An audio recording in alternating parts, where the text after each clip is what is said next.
damn it! I can't lose. Not now. Rio, dear, welcome home. I got laid off again. No matter what I do, it's always the same. He's a troublemaker.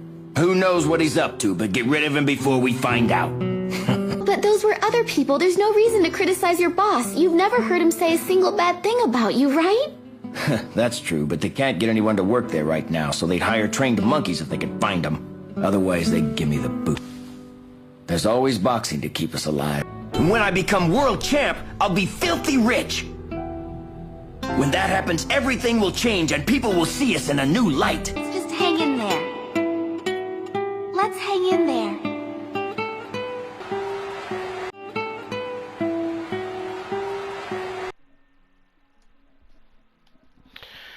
Hello guys, Mr. Sharp came back once again. Subtitle of the video, the 100 Ippo round what?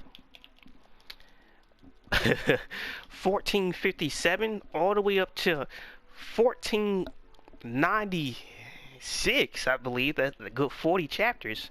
Been gone for 366 days with no Ippo. I guess I went to Ippo rehab. I used to say this stuff was better than crack all the time.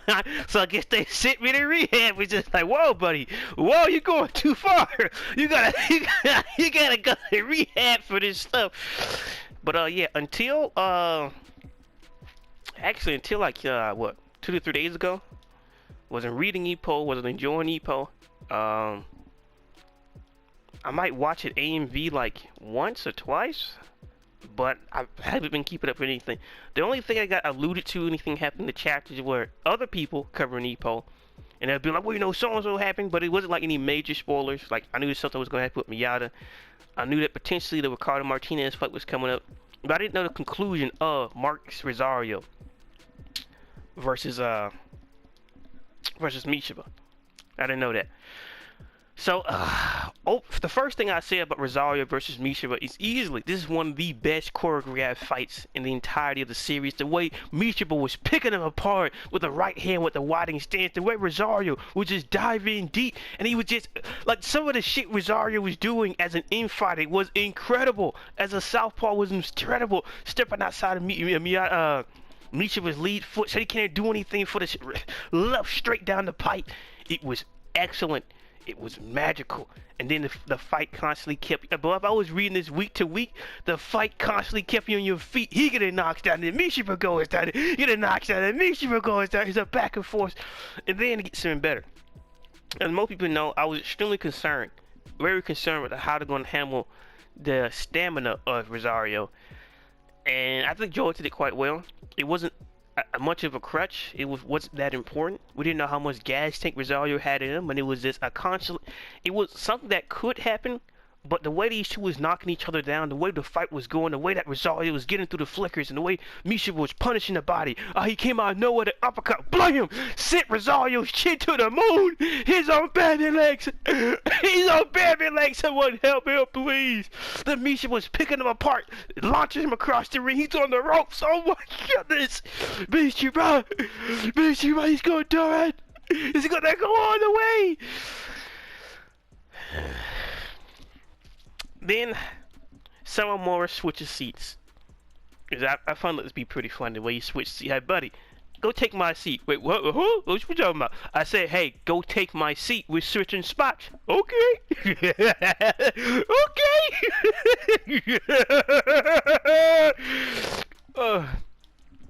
Switch seats. Now you're sitting next to Sendo, Miyata, and someone more. Two counter specialists in the infighting wild machine. And they discuss how I think the discussion I'm talking about is a little bit later. But I do discuss the whole Rosario versus Mishiba, how they're more similar than opposite. With both of the bad boy backstories, both of them used to follow each other, how both of them used to really rough people up, especially when Rosario started to step on Mishiba's foot.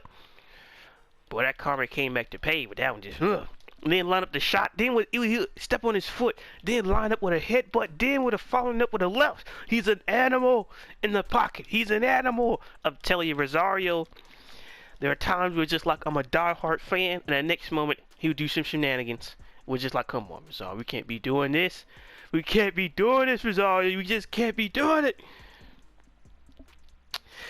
Because Cause then the headbutts start to happen. And of course, we gotta redo this for a third effing time. Is Mishima gonna go over the edge? Is Mishima gonna foul again? We had this with the Shinobu fight. We had this with the Juan Garcia fight. Why are we having this shit for a third effing time? We don't need to reiterate this for a third time, damn it. Same thing with the Mishima backstory that came up earlier. It added nothing. Nothing to help out his character. Nothing to explain anything extra, because pretty much everything was already explained in one scene. Early in the series. Pretty much explained everything. So I don't hate Mizani as the parole officer, but he's just... The way they kept trying to keep telling, oh, he's going to go back to it. Like, stop it. We've seen this shit 2 other times. I'm not trying to see this bullshit no more. I've had enough. With the willpower of Rosario, that I can't deny, just like the courage of this man, the tenacity. I don't know what he built. And that's the worst part about this fight, right? As in, not how bad the fight is, but when you think about it, is that Rosario... The way he explained it in the later rounds, this man acting like if he would have trained, this fight would not be going like this. It was like if I was to hit the gym and I never would have went to jail. Because we're going into the fight, the only concern was the stamina, right? But when the stamina became not the clutch of the fight, when Rosario was like getting pieced up and he's like, damn it, only if I would have trained and shit, I wouldn't ever be like this. What do you mean if you would have trained? What do you mean by that? What do you mean by that? Are you telling me that it could have been an extra gear? Or extras, another level to this man and his infighting? Another level?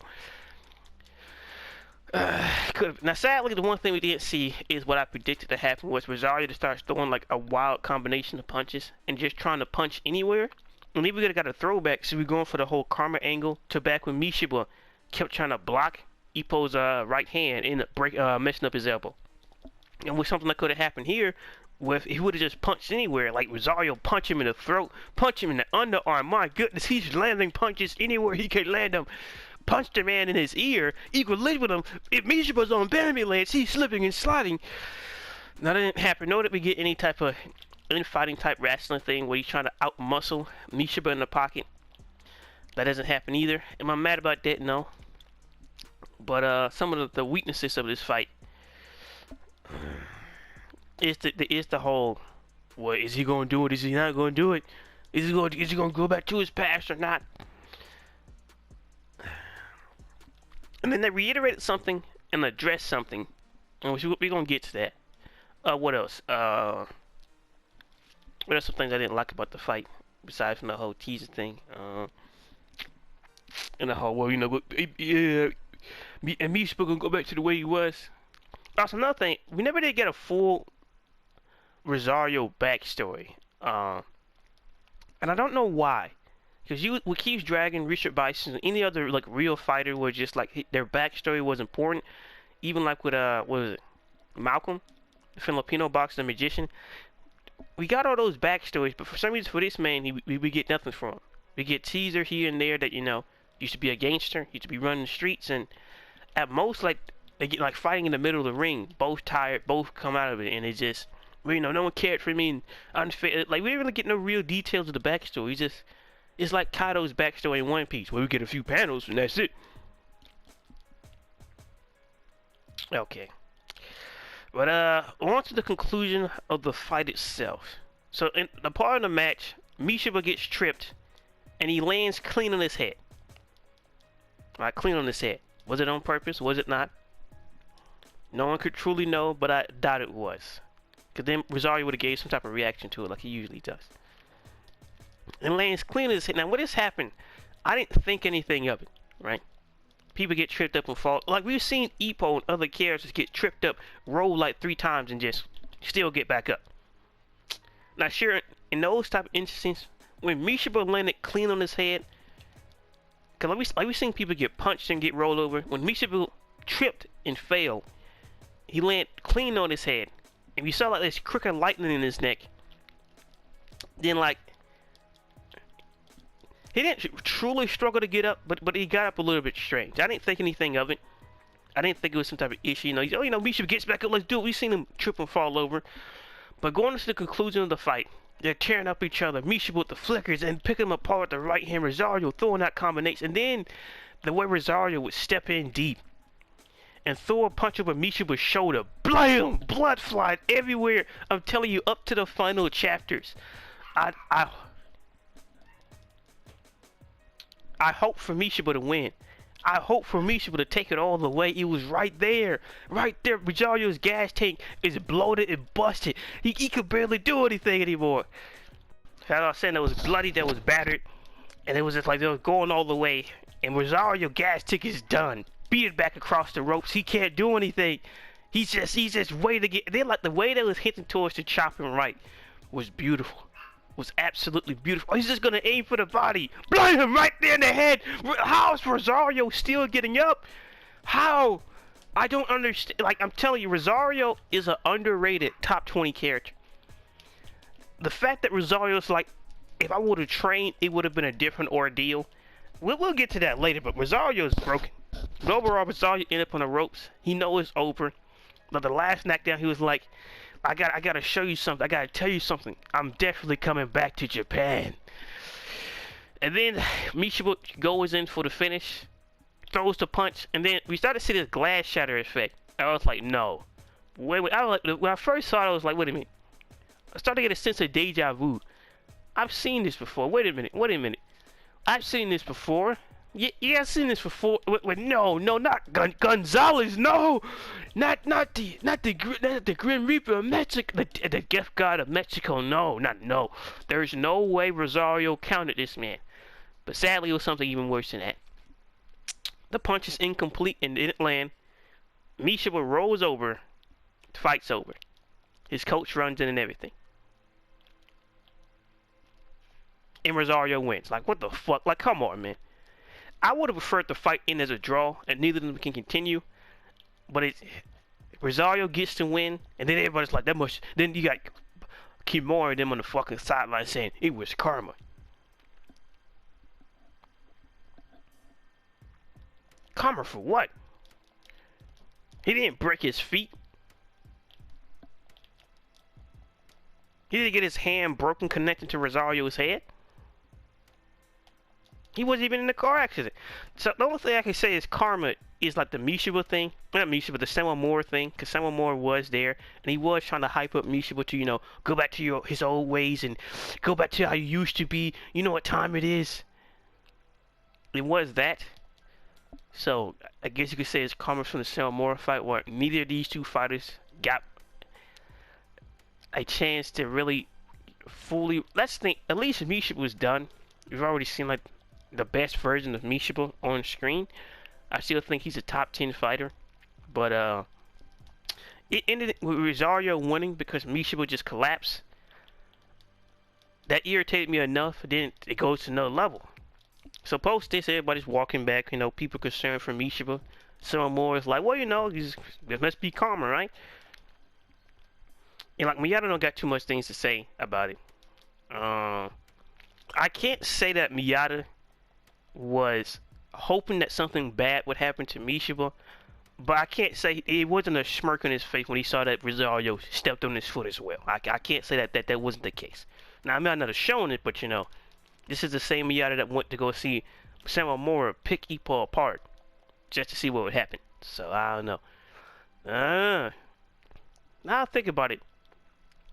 Now that I think about it, if Ippo is not that different from Aoki, Kimura, Itagaki, and the great Takamura, then Miyata, no matter what type of front he puts on, is not that much different from Shindo, Ippo, or Michiba. I didn't think about this, but when you connect the dots, especially how Miyata can't do the math, but Mishiba can. We connect those dots, and the way how he perfectly told he'll watch somebody get whooped. Like a person he considered his rival. Hey, look, man, I'm just saying that we should be looking into Miyata and some of this mentality. But yeah, that'll be bad enough. You know, everybody posts, well, Ippo, why are you depressed? Well, you know, so on and so on. So the condition of Mishiba is left up in the air. Kumi, poor Dero Kumi, is hospital by herself.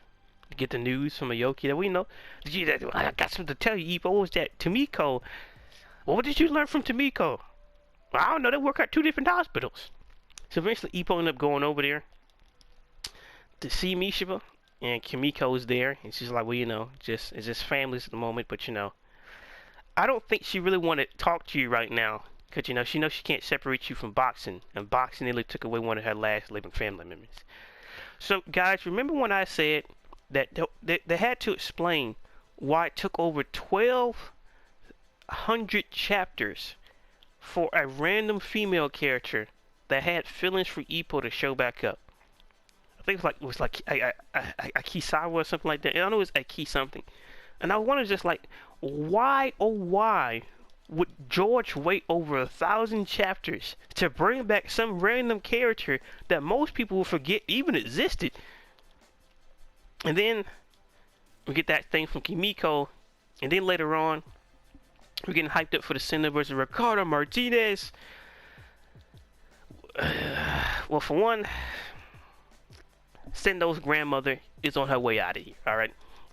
Now, surprisingly, we still have not seen the coach recently. And I know we have post the Mishima thing. He's talking to Ippo, and he's like, well, you know, what do you expect from your fighter? And Ippo's like, I'm supposed to sit there and protect my fighter when it goes into situations like this. Ippo, don't give me that crap. Don't give me that crap, Ippo, of you being concerned. Because if the coach would have thrown the towel in the fight you were in, you would have lost a good 2-3 fights. Maybe even 4. Especially against Gonzalez. What you talking about? I mean, he's out of his mind. Supposed to protect my fighter and what they're supposed to do. And then, on top of that, since again, like the coach is one of his main mentors, you're not going to throw in that towel, buddy. You're not going to throw in that towel until it's done, like against Dante. You're not going to throw in that towel early. Stop it. Stop it.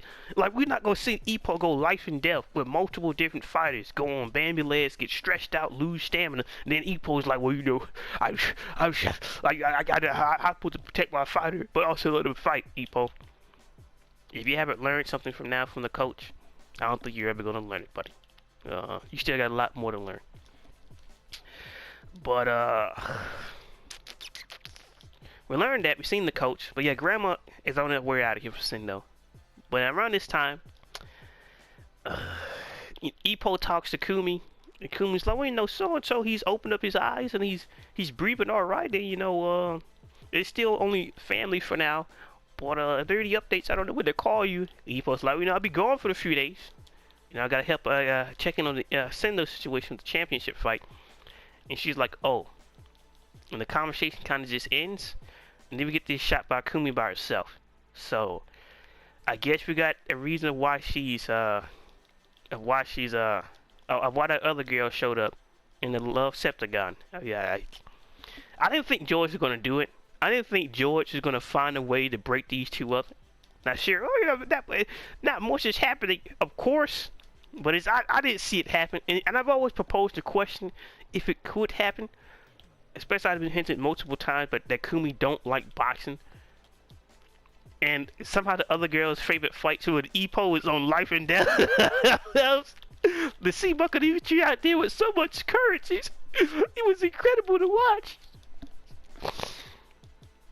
So, I never saw that coming. But, yeah. The way I'm taking it is that whole Ippo and Kumi thing, that shit is done. Now, hopefully Mishima can just, you know, live a normal life after that, you know. Pretty much more or less got a girlfriend at this point. He got a job, stable job this time around. He still got a life after boxing. Now he's not balling like Mr. Aoki, but you know, he still has some form of life on which that kills. Yeah, that does definitely kill any type of Kimura rematch because he ever moves up. Outside of that, yeah, too many matches with Mishima I was looking forward to potentially. Aside from like a Mishima versus Miyata too, but Miyata have to move a weight class that kills that fight. A Mishima versus Vorg as well. That also kills that fight, but in case Vorg chooses to move up or so yeah, that kills like a whole lot of things. So that's I was not expecting Mishima to not. Oh yeah. So to get back to the main point, so Grandma is in bad condition. The conference happens, and Ricardo Martinez is asked by one of the reporters, you told Dante you wouldn't expect too much from him. What do you think about Ippo? And what do you think about Sendo? And he looks over and says, Sendo, should I expect much from you? And Sendo don't even get a response. He just looks at him. And he's like, okay. And that's more or less in the press comment. And of course, Sendo. Now I was really concerned. Sendo wanted to spar Ippo. Before that, we learned from Sendo. He asked Ippo for updates on the Mishiba, and they say he had like some type of like surgery type thing that happened to him. And Miyata says it's over for our boy. His career is done. Just like several more, he's done. It's over. Mishiba is gone. He's done as a fighter. And I can't deny I was upset about this.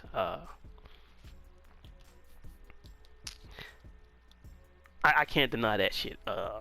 My goodness, I can't deny I was extremely upset about that outcome. Questioning my life decisions. It's just like you can't do this to me, George. One of the most complete boxers. Outside the recent stuff, one of the most complete story arcs. It was perfect. Bishop was like number 8 of the favorite characters. You can't do this to me. Like, you could tell by the way I was talking about Rio. He was just like, he was great. Now his career is done. And on top of that, it's done. If the Ippo and Kimi thing is done, you know what time it is. You know what time it is. You know what I've been hitting towards for quite some time. Now, Teihei and Kentaro got their boxing protest coming up. All right, George. What about Itagaki? What about Aoki and all these other guys? That is what it is. All right. And what about Miyata? What is Miyata gonna do? Miyata was on the phone with him, with Ippo. I forgot what he was checking him on. Yeah, that he was gonna spar Ricardo Martinez, and he was just like, well, you know, I just want to hear my anti-Ricardo Ricardo strategy, so on and so on. I forgot why I gotta hang up the phone because they was done talking. But Miyata's just like, what do you mean your anti-Ricardo strategy? Aren't you still a boxer? Aren't you still fighting? So Miyata's still in the same place he was about a year ago. So it's on to the next, I guess. But yeah. So we're talking about Miyata. Miyata versus Ricardo Martinez. El Diablo. I'm not too much of the fans when it was storming, and then when he showed up that the sun comes out. We've already had that with Keith Dragon. Now, something I would have liked is when he showed up. It's one of the hottest days in summer. It's where people are getting cooked out here. People are getting cooked alive on the street. You can cook a whole ox on the side of the street. And he's just like, that wouldn't because of the sun god. Ricardo Martinez, El Diablo Mexico. But he spars Miyata. First thing first, starts out good. Miyata get some good jabs in there. Good footwork. Miyata's hanging in there.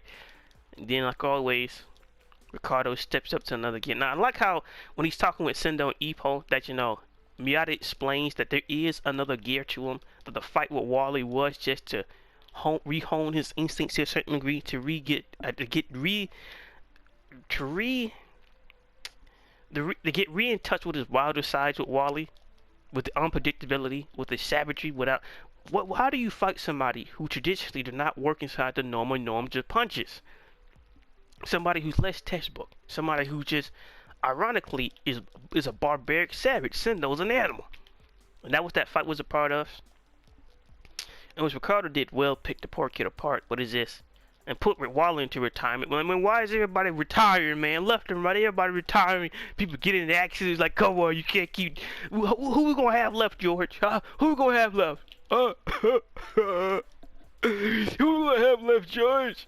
You can't keep doing this to me. But yeah, that happens, and then we get the build up the hype of Ricardo Martinez is a supercomputer. I'm indifferent toward it. It's not some type of big reveal, because I know that's not 100% true. But he was able to analyze Dante. He was able to analyze all these other things. Yes, that does put how you put apart the Dempsey role a lot easier. But that was less of a. The Dempsey role thing was less of him analyzing Ippo and more of a Billy McCullum type thing, and picking them apart in timing. Because the whole timing of the Dempsey role has always been a point of contention. That's how Ward caught him. That's how Samamura caught him, and so on and so on. The Dempsey role is not perfected to the point where it has enough random weaving where you just can't out pop it with a jab. You gotta purely rely on the counter. So that's just due to where Ippo was in his career at the time. Somehow at this point, Ippo is pretty much a switch hitter and got some good defense with his footwork and his positioning. But against Sendo, but I just with the whole Ricardo and the whole supercomputer thing, I'm just like, I already know what type of specimen Ricardo is. Alright, you don't need to ease me into, well, I don't think I've really seen what he's, like the wild nature of Ricardo Miata. I've been thinking around about Ricardo Martinez for years. For years, I told you, we have never seen what Ricardo truly fights like, aside from that one moment when he put Waller to sleep. Blam! Short circuit his whole system. He's on baby legs. Blam! Put him straight to sleep. Get him a blanket. Get him out of here. So the fact that going to the fight with Sendo seemingly is the perfect, Ricardo and Sendo is seemingly the perfect opponent for each other. And Jose Nargo and Bill Stewart broke down with the rest of the guys from Ricardo's team, as he shut up early and saw Ricardo at the Osaka Castle, that that they fully explained the Ricardo versus Sendo, him getting knocked down thing, where he grazed him with his pinky and still dropped him. And I hyped up that the power of Sendo and his so on and so on. I was gonna make this a separate video. I might get into it now. I still got somewhat of time. Cause I was really concerned about Sendo versus Ippo. Cause we've seen what Ippo did to Vork in sparring, and it's just like Sendo. Like I'm like this is stupid. You can't spar with this man. This is not a good thing. I understand that grandma's on her way out, but you can't be throwing away your life like this. Like, come on, we got the real deal right here. And then, of course, it's hinting towards the Sendo going out with his old teacher. How many years are these two apart again? Sendo was in middle school. She was like in her early 20s? Well, it's like, like 9 years, maybe? 9, 10 years? Well, Sendo's like, what? She got to at least be in her 30s. Early 30s, somewhere around there. I'm just saying, man. I'm just saying. In the wrong context, in the wrong context, this relationship could look pretty strange, Grandma. Even though you're a fan of it, could look pretty strange. I'm not. If it would have met, and like the age gap was what it was, that would have been one thing. But used to be this man's teacher, man. Now somebody said, well, she could be younger. How can you know she could be fresh out of high school and became a teacher? She could have been 20 something. I mean, they could have been at least 7 years apart or 6 years apart. Well, that's like, what, 29, 31? Somewhere around there? 32? Hey, look. I don't got a major problem with it. They're both grown adults. I'm just saying, may look a little strange to some people. But back to the main point. After all that, and, make sure you stay by Sendo, my grandson. I want to see my grandson's face again. No. Correction. I want to see my grandson's face again. But she was implying like Sendo having a grandchild or something like that. He says, I don't got no grandkids, Granny. I don't know, some shenanigans. But they explained that, how he grazed him. And on to the main fight itself. Cause I was gonna keep this to a simple video, like I said earlier. We're just like Sendo versus Ricardo Martinez. The fight is finally here. Ricardo Martinez is coming out in a sombrero and poncho. We've never seen him come out with the sombrero and poncho, which means one of two things. He's making this a special occurrence with Sendo because of his expectations, or this is how he originally used to come out. Because you remember, you think about Freddy Gonzalez. Freddy Gonzalez did idolize Ricardo Martinez. And if Ricardo Martinez was coming out with the sombrero, with the poncho first, then it explains where that Freddy Gonzalez came from. The death god, the parallel to the sun god of Mexico. But overall, going into it, the hints towards the anti-Ricardo strategy with these odd punches. And the earlier hints from early with Miata, back when Miata and Sendo was training, when they was both in the same camp. I don't know how I feel about it. The fight has started. Some jabs have been laid out. Sendo's landed some punches have been landed, kind of, sort of. And the fight is, they still filling each other out.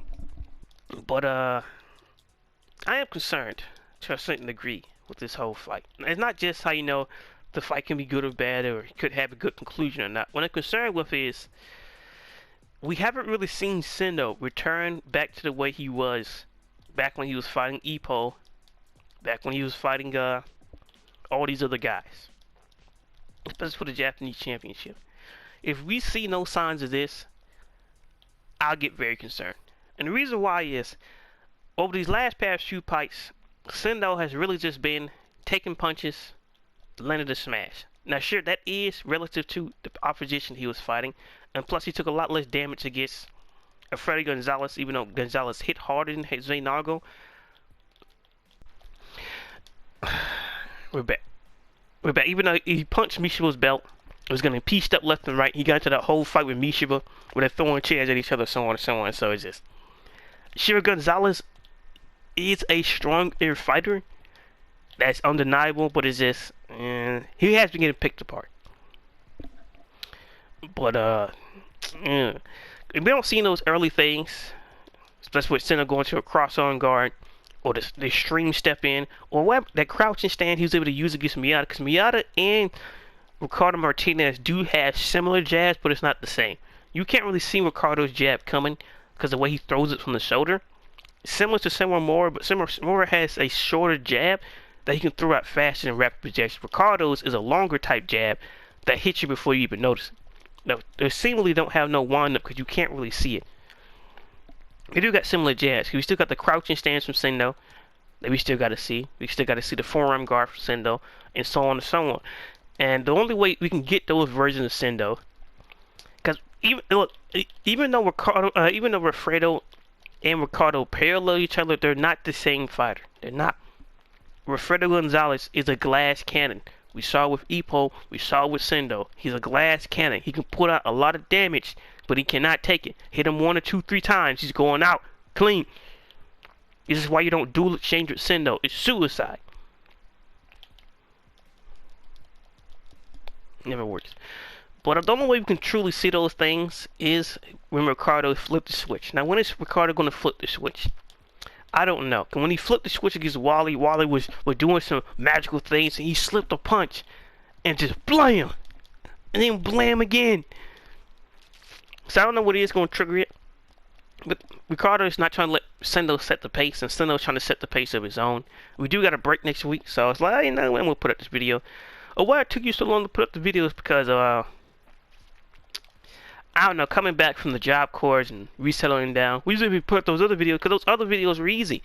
I didn't have to catch back up. I didn't have to read over 40 plus chapters worth of material and then get insights and think about it, how it relates to this and that, so on and so on. It was a lot easier to just, you know, make the Star Wars video or the Transformer video. If we just, well, you know, it's coming right off the dome compared to, I got to read, I got to recatch up on Ippo, I got to relearn some things, got to make sure my memory of Ippo is still there, so on and so on. But, that's why it kind of took so long. And it got to the point where I was thinking to myself, am I even still interested in Ippo?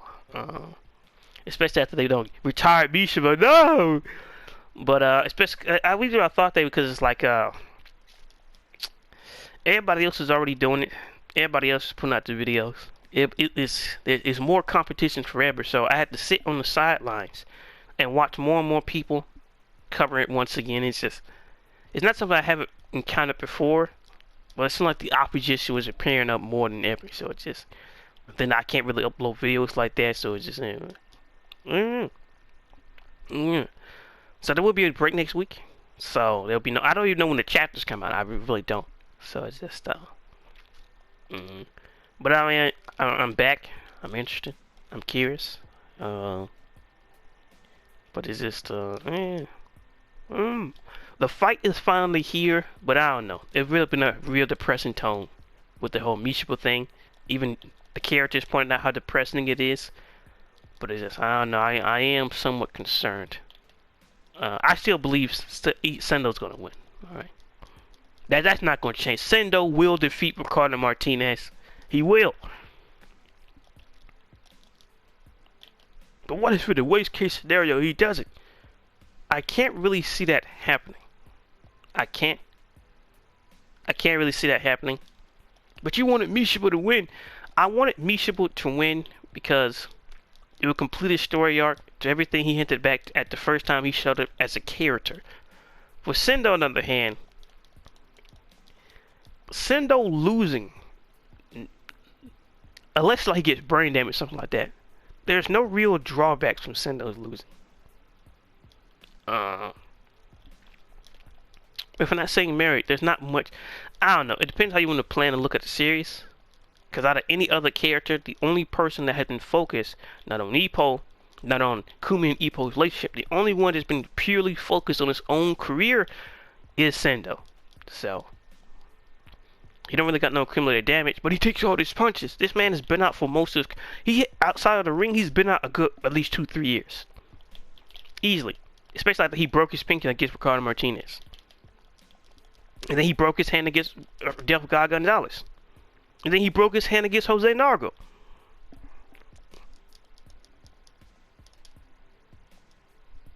So, my prediction, Sendo wins. And the Death God, Ricardo Martinez goes down. But somebody say, what about Ippo? The question becomes, does Ippo need to fight Martinez? Because I still prefer to see, you know, Ippo versus Sendo for Undisputed. And then we got what Miyata's going to do with his career. Because just because Sendo can do it, doesn't mean Ippo can do it. Death God Gonzalez proved that, but the accumulated damage. The accumulated damage only became a major factor in Ippo's career when he fought Antonio Guevara. Before that, he was just same old Ippo. So.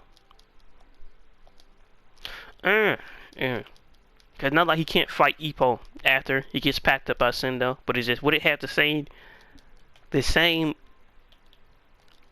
will he have the same unstoppable feel? I can't really explain it.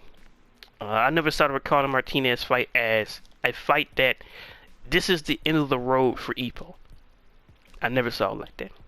Especially with Miyata, especially with Sendo. I never saw Ricardo fight as the end of the road for him. Those two has to fight. Now there's no way Ippo fights. Like let's say he comes back and Sendo defeats Ricardo Martinez. There's no way he fights Sendo without fighting Martinez. It's not that. Somehow I don't think he fights Sendo without fighting Miyata. I just don't see that happening. I just don't. So, well, can the Miyata and Ippo fight be the last fight? Yes. Will it be? I can't say. Because the way they've been hinted towards, you know, you're not going to sometimes get everything you want. How things can be taken away from you, especially with Michigo, so on and so on. There's no guarantee. Well, there's no guarantee Sendo's going to win. There's none. But in the what if, I don't see Sendo losing and somehow Ippo get inspired by that. I just don't. So it will go on to Kentaro and Teihei's Pro Sport. We get a few depressing chapters with Sendo's grandma. I wasn't able to do it, grandma. So on and so on. And it's just, what does Sendo care to go from there? I don't know. I just don't. So I just can't personally see Sendo losing. Now outside of that, now as a Sendo fan, he got everything to do beat Ricardo Martinez. He got all the attributes. It really comes down to when Ricardo's switch, and when his switch truly flips, and he goes into the real Ricardo thing, we haven't really seen him do too many combinations. We don't know what his strategy would be like. I doubt he's gonna pull a Freddy Gonzalez and just do anything, and just like throw away his tactique and analysis. Now if he's flipped the switch, and like even with Sendo's wild punches, if he was to slip from one moment, he's getting demolished. It'd be something magical, but I don't know. But I hope this video was good and was able to catch you guys up on my thoughts and things like that about the things that have been going on. I don't know. I guess it kind of got all over the place at the end, but it's just, I don't know. Hope you guys like the video, comment, subscribe, and I'm back. Ippo videos and backs, and hope you guys like the video, like, comment, subscribe now. Peace.